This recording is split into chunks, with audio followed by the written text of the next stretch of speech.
城市亮得太过头，看不见谁在崩塌之后。线上剩余就失去下线以后，就当没说过。街上的人都很忙，忙着让自己看起来有用。生活在十字路口，怀疑方向是不是种病症？把你才翻到一半，说世界没有既定剧本，那为何我们日常像复印机千遍的早晨？你说别想那么多，别问值不值，好好的活。可是你转身那个眼神，却比谁都更失落。原来心里那块空白，是来暗指看不懂的未来。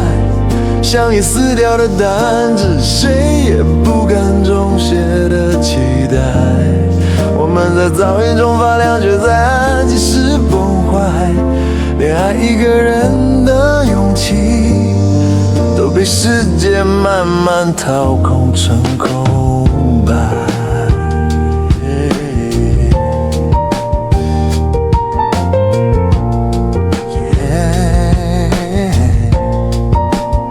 新闻在谈崩溃的指数，却没空提起谁失眠。有人在云端存钱，有人在地下室数硬币过年。同一阵风在高楼上叫自由，在空地里叫灰尘。同一句加油对某些人是命令，对某些人只是早已。有人学会把妥协成熟与懂事，有人学会把冷漠叫做自保与理智。我学会在心底留白，专门收集无奈，再用微笑封口，假装这样比较自爱。原来心里那块空白，是留给不肯对号入座的存在。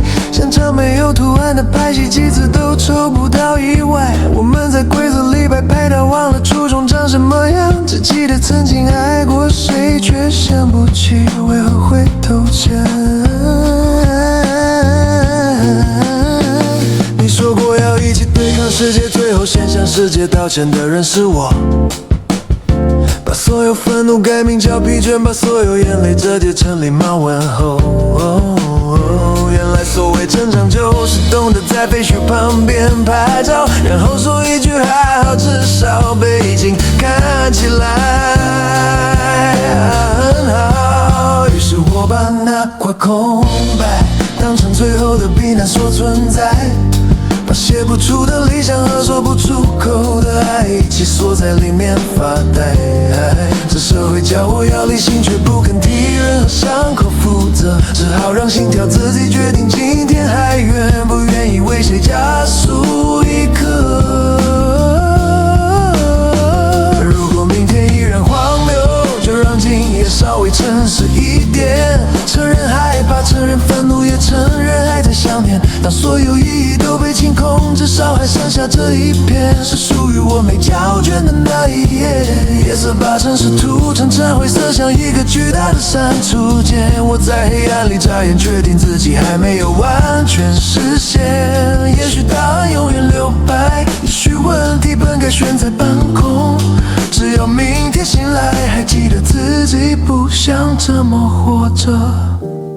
那一小个不肯被填满的空白，就还算是我存在过的证明，就还算是我存在过的证明。